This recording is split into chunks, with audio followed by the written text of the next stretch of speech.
I've been calling him. I've been pinging him. I've been hoping that he's going to be here. And now I will let the lady that we have here with the wonderful voice, Nihai, to present him. Do you know who is he? Who? We have people who read minds. Yes, very well. He has founded Justin TV as one of the first live streaming websites and later gave life to his current company, Twitch TV, which was just acquired by Amazon in August 2014 for $970 million. Founder of a few million-dollar companies, which he later sold, Justin Kahn is currently partner of Ycombinator. Give him your warm regards and welcome to the stage, Justin Kahn. The warmest of me for me. Thank you. Justin, thanks for joining. Thanks for joining. I'm sorry. Please feel at home. I think this is the. All right. You sit here. Whenever you feel good. Okay. Yeah, I won't. Probably I had to change my position, so now I have 10 only on my right cheek. So I have to 10 up. So thanks for joining. Thanks for being here. How's in Istanbul? You arrived yesterday, right? Or? No, I arrived 1.5 hours ago. I'm not a very good travel planner, so sorry I was late. Wow. I think I almost gave him a heart attack. They're texting us like, where am I at? No, you were going to give me heart attack, not hard time. Yeah. It was like, but I'm so happy you made it. So thanks for joining. Yeah, thanks for having me.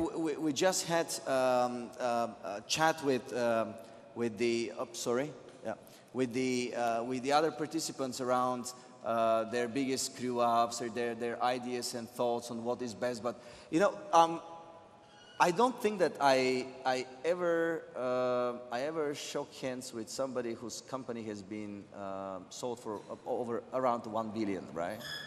Yeah, slightly under. I'm going to keep my hand like this, you know, it's with me. I'll never shake anybody else now. I'm going to keep the lucky charm.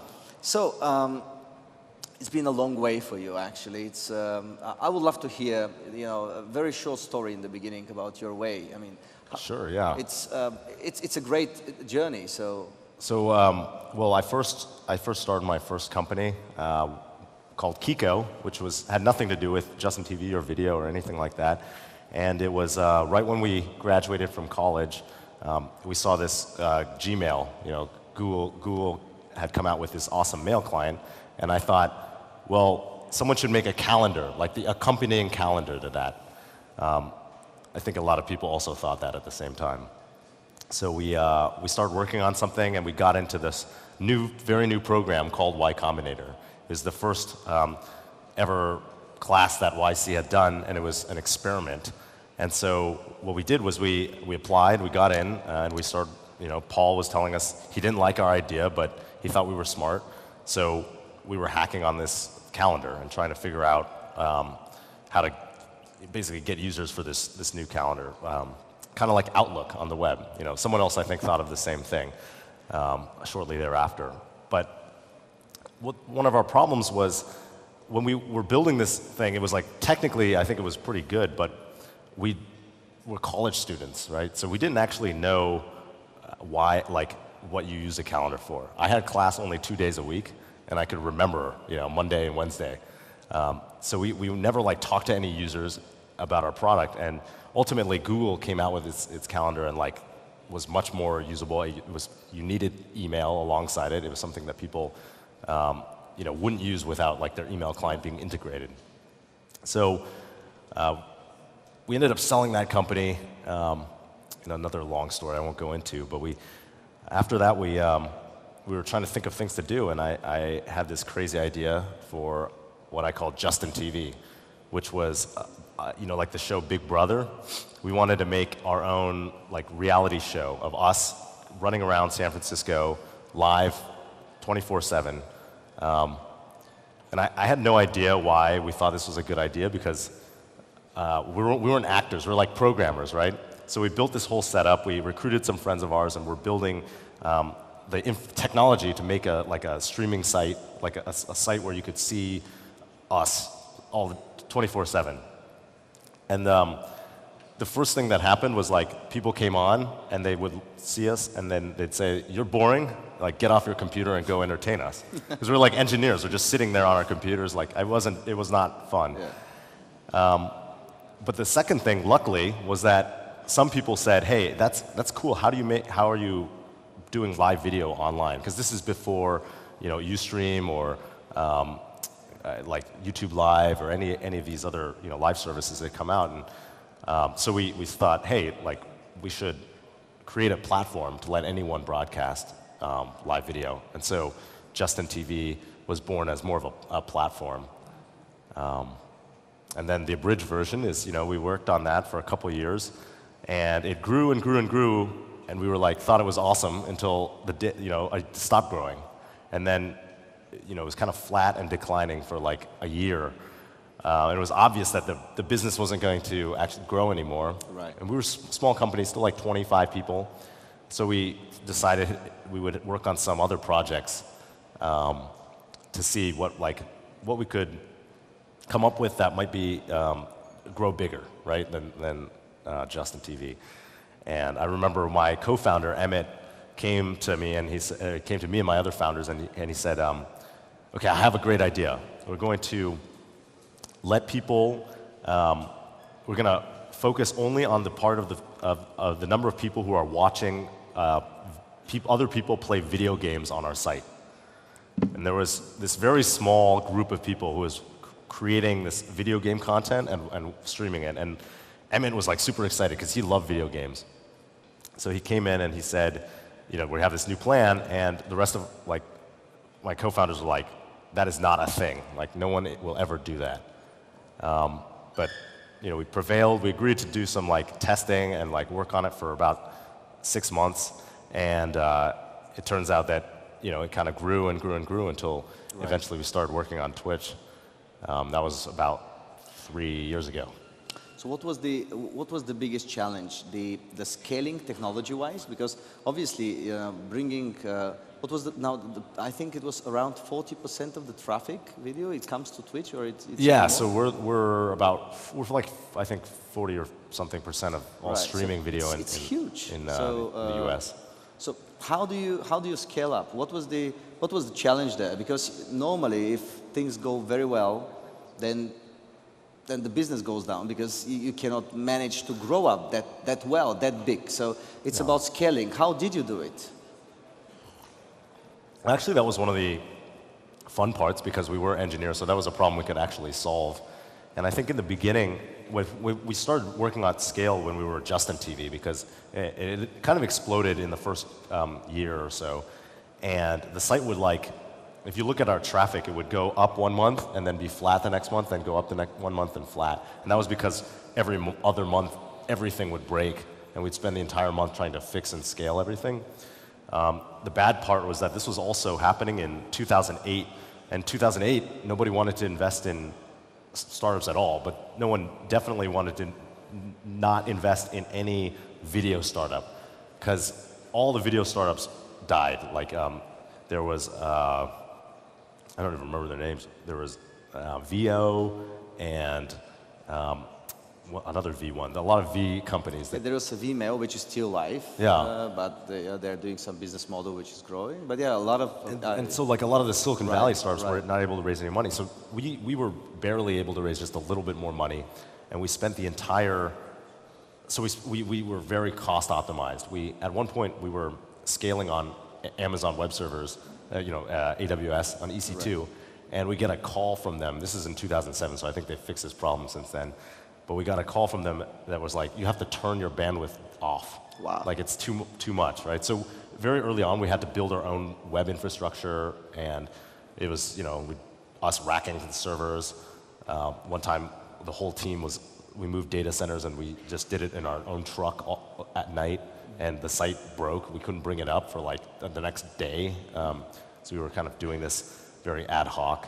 But the good thing was we kept the cost really low because we did everything ourselves and kind of built our own CDN. And today the Twitch CDN is over 15 points of presence, different server farms around the world. we've hired a very talented network development team, network engineering team to kind of scale the infrastructure. So that was a difficult part, but I would say something that we tackled, I think, pretty well. So what are the lessons learned from the next step, the exit? I mean, what did you learn from this? Well, I think that the thing is you never get in the position to have a really successful exit unless you make something that people actually really want to use. So all the time while we were building Twitch, going fundraising in Silicon Valley, even 6 months ago or last year, people would tell us that's not a thing. It's never going to be bigger than it is right now, But we knew that we had a group of users. Twitch reaches 50 million people every month around the world. That's 50 million gamers who like watching games and are really passionate about games and engaged with games. And so, I think we were confident that we had something that people really liked.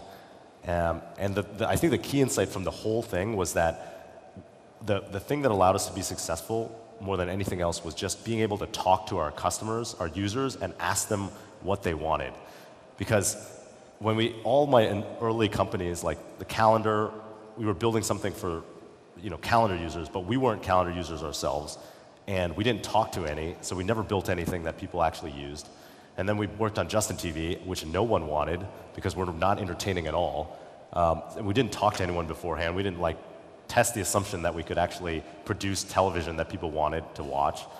And then we worked on this Justin TV platform, and the whole time we built many different products, side projects and stuff, and we never asked any customers if they wanted to use them. And then finally, Emmett had found this one thing that had a few users on the site, this gaming, and he started talking to gamers and saying, how can we get more, how can we get you to use it more, produce more video? And so a lot of the core kind of features came out in the early days for Twitch, which were, being able to pay them with ads and being able to have higher quality resolution so you could see the full gameplay, And once we got that ball rolling, it just, didn't stop. I think that all came from being able to just talk to your customers and try to figure out what you can do to make their lives easier and make them have more fun. So now you're obviously doing quite well. You're looking for new challenges. What is your next biggest challenge? You're part of Ycombinator. When we were talking on the phone, you mentioned that you would be interested to meet with a lot of startups here from all around the world. What's your next big challenge now? Yeah, so this year I joined Ycombinator, which is a seed fund. We fund technology startups like Airbnb and Dropbox. And one of the things that I really care about doing is investing in and finding companies that are all over the world. Because I think that if you look at, if you just look at US GDP growth, it's only 2%. It's very anemic. And in the US, in order to make a great technology company, you have to completely develop something entirely new. But if you've seen more billion-dollar internet companies be created in China in the last 5 years than you have in the United States, and the reason is because that's a huge growth market, right? And there's millions of talented people there. I think that same thing is true in many different areas of the world, and I'd like to make sure that YC doesn't miss out on those companies. I think we can provide a lot of value by helping people, even if if they're companies like a local marketplace, coming to the U.S. and kind of learning from some of the kind of companies that have done it really well in Silicon Valley, and then going back home to build your company, I think can be a really valuable experience. And so part of my passion is to go outside the U.S. and find what the best, most talented people, and try to help them get started. Thanks for this, and I think it's growing like this. I still remember 6 years ago when we had the first Webit. It was the first one in general for Central Eastern Europe. It was impossible to find somebody who is interested to come to Central Eastern Europe. Yeah. We were very creative, we were creating some trips and stuff, back then we were in Sofia, but nobody cared. This part of the world was nobody's interest. Later on, it turned for the same for the Middle East, for again markets that Webit is covering, and now we're growing to also Asia and others. So it's an amazing mix of people we have here, and hopefully you're gonna meet all of them. It's 110 different countries coming really from all around the world. I don't know, do we have people from Pakistan here, for example? Not in the room. India? Hello, India. China? Okay, not in this room. Ghana, we had a number of people registered from Ghana. Are they here? Obviously, UK, London, Moscow, Russia. Здравствуйте. Очень приятно. So we really have people from all around the world, and